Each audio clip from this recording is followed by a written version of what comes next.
할렐루야! 모든 천지만물의 주관자 되신 하나님을 찬양합니다. 어떤 상황 속에서도 우리가 주님을 향한 믿음을 꺾지 않고 말씀을 붙잡고 나아갈 때 하나님께서 반드시 우리 삶을 회복해 주실 것입니다. 주님을 의지하고 주님을 바라볼 때 우리 안에 놀라운 일들을 행할 것입니다. 함께 믿음으로 바라보며 기도하며 이 아침 시작하기 원합니다. 10월 26일 화요일 아침 예배 성삼위 하나님께 올려드립니다. 우리 다 함께 사도신경으로 신앙을 고백하며 이 아침을 시작하기 원합니다. 전능하사 천지를 만드신 하나님 아버지를 내가 믿사오며 그 외아들 우리 주 예수 그리스도를 믿사오니 이는 성령으로 잉태하사 동정녀 마리아에게 나시고 본디오 빌라도에게 고난을 받으사 십자가에 못 박혀 죽으시고 장사한 지 사흘 만에 죽은 자 가운데서 다시 살아나시며 하늘에 오르사 전능하신 하나님 우편에 앉아 계시다가 저리로서 산자와 죽은 자를 심판하러 오시리라.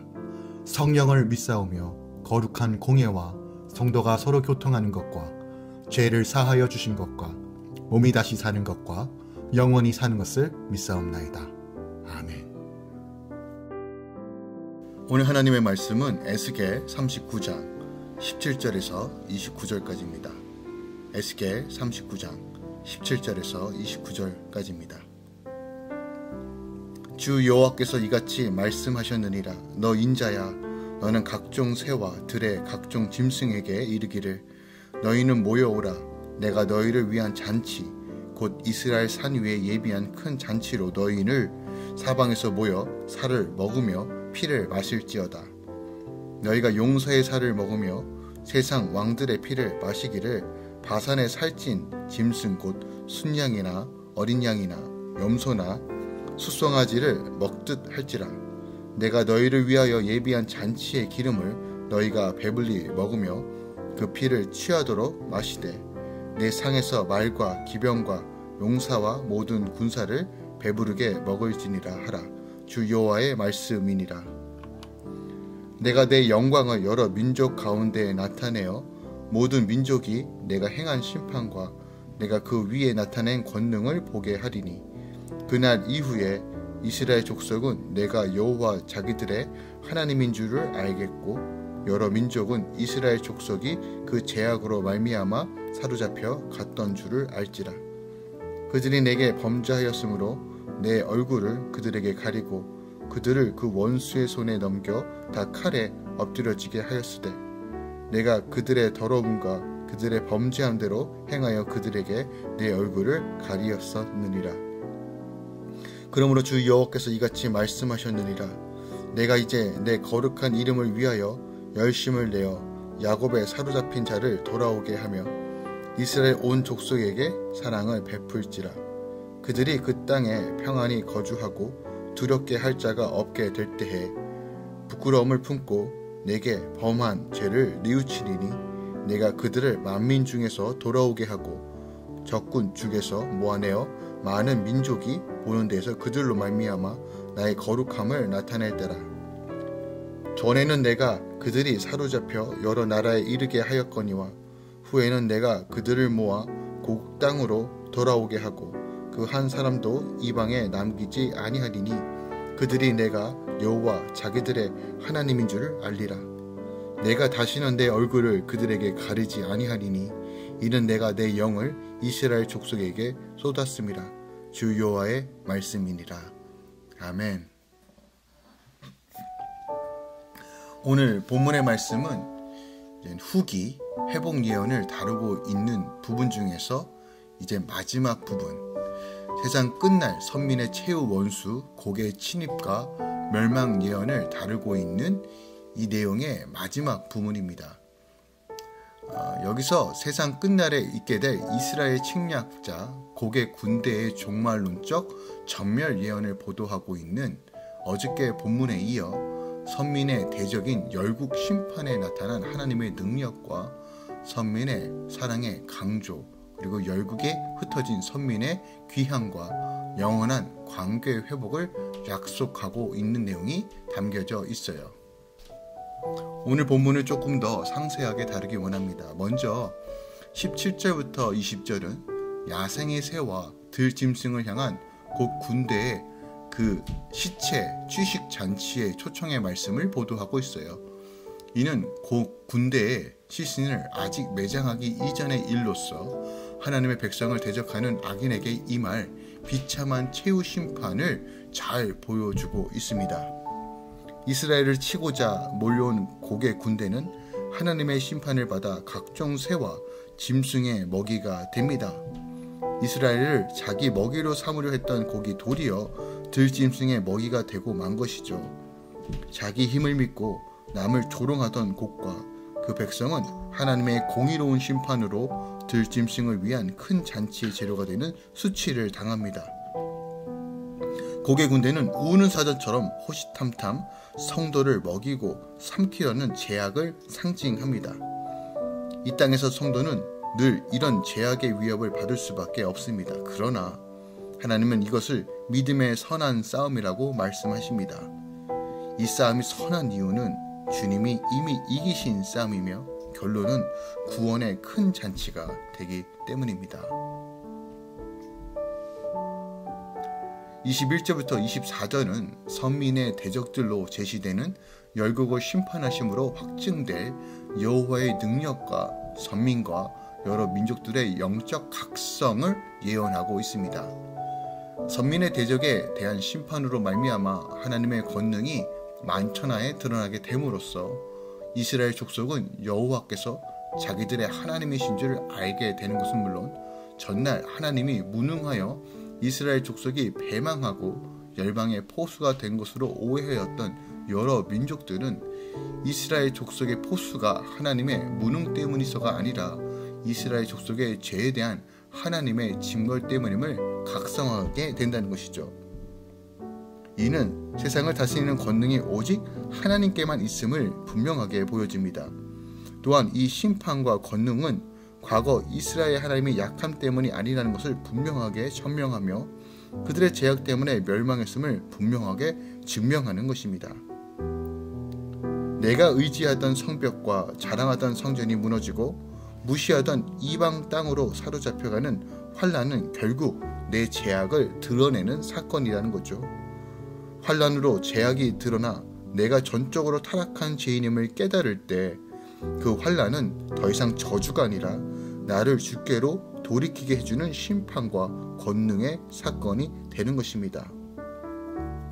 따라서 하나님께서 택하신 성도에게는 모든 것이 협력하여 선을 이루는 것입니다.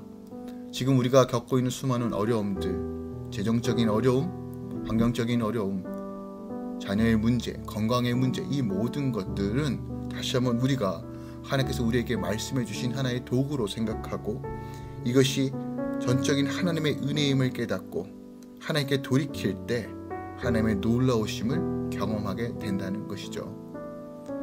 마지막으로 25절부터 29절은 여호와의 주권적 사랑으로 인한 현재 열국에 포수된 선민의 귀함과 회개한 선민과 여호와의 영원한 관계 회복 약속을 기록하고 있습니다. 하나님이 에스겔을 통해 이 말씀을 주실 때 이스라엘 백성은 바벨론에서 포로 생활을 하고 있었을 때입니다. 38장과 39장에서 하나님은 그들에게 장차 이스라엘을 침략할 곡의 군대와 그들에 대한 심판을 미리 말씀하셨습니다. 그리고 이제 39장을 마무리하며 사로잡힌 이스라엘이 고향으로 돌아올 것임을 다시 약속하십니다. 이것은 회복된 이후 이스라엘 백성이 어떤 믿음으로 살아야 하는지를 보여주고 있어요. 그들은 예전 조상들처럼 자신들이 그 땅의 주인인 양 살지 말고 하나님의 은혜 가운데 주님만 의지하며 살아야 합니다. 마찬가지로 하나님이 나를 구원하신 목적은 내가 어떤 상황에서도 인내하며 주님만 의지하게 하시려는 데 있음을 우리가 늘 기억해야 합니다. 오늘 본문은 선민의 회복 예언을 다루고 있는 전체 33장부터 39장까지의 내용에 대한 결론에 해당됩니다. 그리고 37장 뒤에 붙어야 할 문맥의 흐름상 아주 자연스러운 것인데 그럼에도 불구하고 이 부분을 곡의 침입과 멸망 예언지에 오게 한 것은 진정한 의미에서 선민의 완전한 회복은 선민의 최대 원수이자 궁극적인 원수인 곧 사탄의 세력에 대한 하나님의 최후 심판을 통해서만 이루어질 수 있다는 사실을 우리에게 보여주고 있습니다. 우리가 늘 기억할 것은 하나님의 변하지 않는 속성 중 하나는 신실함입니다. 우리가 그 신실하신 하나님을 바로 알 때 회복이 있다는 것이죠. 하나님께서는 그 자신은 물론 그의 약속, 자기 백성에 대한 사랑에 절대 변함이 없으십니다. 주일날도 같이 나누었듯이 우리의 신앙의 가장 근본은 나를 나보다 더 사랑하시고 나를 나보다 더 챙기시며 내가 회복을 원하는 그 마음보다 하나님께서 우리 삶의 회복이 원하는 것을 더 간절히 원하신다는 것을 기억하는 것입니다. 하나님께서는 자기 백성이 범죄하면 그들을 징벌하십니다. 하지만 그것이 그의 약속이나 자기 백성에 대한 사랑이 변하였음을 의미하는 것은 아닙니다. 이스라엘 족속의 패망과 포수는 하나님의 약속과 그들에 대한 사랑이 변한 것처럼 보일 것입니다. 그러나 하나님께서는 선민을 다시 회복하심으로 그들을 향한 당신의 약속과 사랑이 변한 것이 아님을 입증해 보이셨습니다. 하나님의 약속과 사랑은 영원히 변하지 않습니다. 그렇기에 우리는 그분을 신뢰하지 않을 수 없죠. 또한 그처럼 신실하신 하나님을 섬기는 성도라 한다면 우리는 여전히 하나님 앞에 신실한 삶을 통해서 온전히 하나님을 바로 알려고 하는 그 갈망을 통해서 회복을 꿈꾸며 소망하며 나아가야 한다는 것이죠. 그러므로 오늘 본문에서 우리에게 가르쳐주는 것이 무엇입니까? 우리가 심판에 대해서 또한 우리 안에 고통과 어려움이 임할 때 이것이 무엇을 의미한지를 분명히 깨닫고 우리의 제약을 다시 한번 주님 앞에 내려놓으며 철저하게 내 나라를 깨트리고 아버지께로 돌이켰을 때 그 근거는 신실하신 그 하나님의 사랑, 우리보다 더 사랑하시는 그 하나님의 사랑에 근거한다는 사실을 기억해야 한다는 것이죠. 하나님께서 이스라엘을 구원하신 이유, 회복케 하신 이유는 자유와 번영을 누리는 삶의 토대를 마련해 주시기 위함이지만 이것은 어떻게 보면 본질은 아니에요. 그보다 더 본질적인 이유는 궁극적인 목적은 바로 그들로 하여금 하나님을 바로 알고 바로 믿게 하기 위함이라고 오늘 본문도 우리에게 분명히 가르쳐주고 있습니다. 기억합시다. 어떠한 순간에서도 다시 그 하나님의 신실하심을 기억하고 주님께로 돌아올 때, 그 말씀을 다시 붙잡을 때 포기하지 않고 다시 일어나 주님께로 돌이킬 때 회복이 있다는 사실입니다. 하나님은 참으로 의로우시고 진실하시며 거룩하시며 또한 우리를 향한 신실하심이 단 한 번도 변한 적이 없으신 분이십니다. 그 하나님을 바라보고 나아갈 때 우리 삶 간에 여전히 소망을 노래할 수 있습니다. 기도하겠습니다. 사랑하는 주님, 우리 안에 말로 표현할 수 없을 만큼 많은 어려움이 있는 주의 성도들도 있고 여전히 여러 가지 문제 때문에 힘겨워하고 기도조차 하기 힘든 환경에 있는 주의 성도들도 있습니다. 또한 앞으로 우리 삶 간에 또 어떠한 일들이 벌어질지 모르지만 하나님, 오늘 이 말씀을 붙듭니다. 결국 최후의 승리는 하나님께서 이끌어 주시고 회복은 하나님께서 이끌어 주십니다. 우리가 처해 있는 모든 상황 속에서 주님께 집중하고 죄를 돌이켜 회개하고 성령을 의지하고 말씀을 붙들 때 우리 안에 점진적인 또 완성된 회복이 임할 것을 믿음으로 바라봅니다. 주의 성도들에게 힘을 더하여 주시옵소서. 할렐루야 공동체 안에 하나님의 힘을 더하여 주시옵소서. 정말 주님을 붙들고 주님 안에서 하나님의 영광을 맛보며 믿음으로 걸어갈 수 있도록 인도하여 주시옵소서. 우리 자녀들이 잘되고 복되며 하나님의 영광을 누리며 나아갈 수 있도록 역사하여 주시옵소서. 성들의 손을 복되게 하시고 일할 때마다 하나님 그 손에 복을 더하여 주셔서 형통하고 누리며 다스리는 영광을 허락하여 주시옵소서.